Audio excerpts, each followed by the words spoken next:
नमस्कार, मैं हूं आशीष त्रिपाठी और जैसे हम नए साल 2026 में कदम रखेंगे, हमारी जो दैनिक जीवनचर्या है उससे जुड़े कई महत्वपूर्ण जो बदलाव हैं उसके बारे में इस वीडियो में बात करेंगे हम। आप अंत तक हमारे साथ बने रहिएगा। दरअसल जो महत्वपूर्ण वित्तीय और प्रशासनिक नियम बदलने वाले हैं, पहले हम उनकी बात कर लेते हैं। ये बदलाव हर भारतीय नागरिक को प्रभावित करेगा। साल 2025 अब चूंकि लगभग खत्म ही हो चुका है और कुछ ही दिन बचे हैं। साल 2026 की शुरुआत नए संकल्पों के साथ नहीं बल्कि नए दैनिक जीवन से जुड़े बदलावों, महत्वपूर्ण नियमों के साथ हो रही है। 1 जनवरी 2026 से बैंकिंग, सैलरी, सोशल मीडिया, किसानों से जुड़े कई नियम लागू होने जा रहे हैं जो सीधे आपकी जेब, आपके वित्तीय प्रबंधन पर, जीवन शैली पर प्रभाव डालेंगे। नए साल से बैंकिंग प्रणाली और अधिक पारदर्शी और तेज होने वाली है।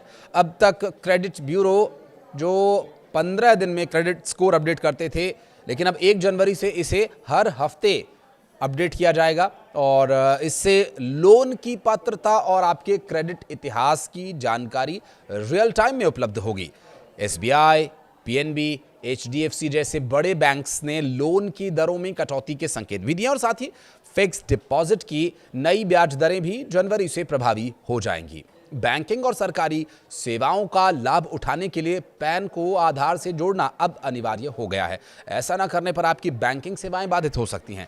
ऑनलाइन धोखाधड़ी को रोकने के लिए सरकार और बैंक सख्त रूप अपना रही है और डिजिटल भुगतान के मानकों को और कड़ा किया जा रहा है। विशेष रूप से व्हाट्सएप, टेलीग्राम और सिग्नल जैसे मैसेजिंग ऐप्स के लिए सिम वेरिफिकेशन के नियम भी सख्त होंगे ताकि जो स्पैम या फिर वित्तीय धोखाधड़ी जैसे मामले अक्सर सामने आते रहते हैं, इन पर रोक लगाई जा सके। भारत सरकार बच्चों के मानसिक स्वास्थ्य और सुरक्षा को लेकर भी गंभीर है। ऑस्ट्रेलिया और मलेशिया की तर्ज पर भारत में भी 16 साल से कम उम्र के बच्चों के लिए सोशल मीडिया के उपयोग पर कड़े प्रतिबंध लगाए जा सकते हैं। इसमें आयु सत्यापन, माता पिता के नियंत्रण जैसे फीचर्स शामिल होंगे। सरकारी कर्मचारियों के लिए नया साल बड़ी राहत लेकर आ सकता है। ऐसी प्रबल संभावना है कि 1 जनवरी 2026 से 8वें वेतन आयोग की सिफारिशें लागू हो जाएं और इसके साथ ही महंगाई भत्ते में भी बढ़ोतरी की उम्मीद है, जिससे कर्मचारियों की इन हैंड सैलरी में इजाफा होगा। किसानों को मिलने वाली सरकारी सहायता अब और अधिक व्यवस्थित तरीके से उन तक पहुंचेगी।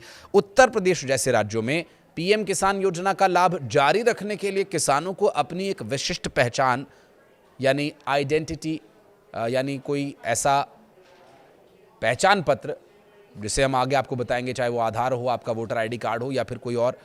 पीएम किसान फसल बीमा योजना के तहत जंगली जानवरों द्वारा फसल के नुकसान को भी कवर किया जाएगा। यदि फर्ज करें अगर छत्तीसगढ़ से चावल की या धान की खेती को नष्ट की जाने की खबर आती है तो फिर ये फसल बीमा में भी कवर होगा। इस नुकसान को फिर बीमे के तहत आपको इसका भुगतान भी किया जाएगा। ये उदाहरण के लिए हमने आपको बताया। हालांकि इसकी शर्त यह है कि नुकसान की जो रिपोर्ट है वो 72 घंटों के भीतर ही आपको करनी होगी।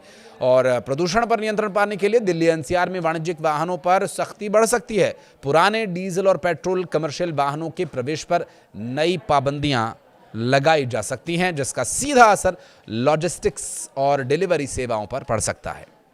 हर महीने की पहली तारीख की तरह 1 जनवरी को भी एलपीजी सिलेंडर, कमर्शियल गैस और हवाई ईंधन एटीएफ की कीमतें जिनकी समीक्षा की जाएगी। इसके अलावा आयकर विभाग एक नया प्रीफिक्स्ड आईटीआर फॉर्म पेश कर सकता है, जिससे टैक्स भरना तो आसान होगा ही, लेकिन विभाग की निगरानी और अधिक सटीक हो जाएगी, जिससे कि जो इस पूरी प्रक्रिया का हिस्सा लोग हैं, आम लोग हैं, उन्हें थोड़ा बेहतर सेवाओं को इस्तेमाल करने का मौका मिले। बहरहाल इनमें दी गई जानकारियां आपके लिए कितनी कारगर हैं, या आपको इसके बारे में पहले से पता था, या इसे जानकर आपको लाभ मिल सकता है। अगर आप कुछ बताना चाहें, कुछ अपनी शिकवे शिकायतें या सुझाव देना चाहें तो कमेंट सेक्शन में ज़रूर अपनी उपस्थिति दर्ज कराइएगा। धन्यवाद।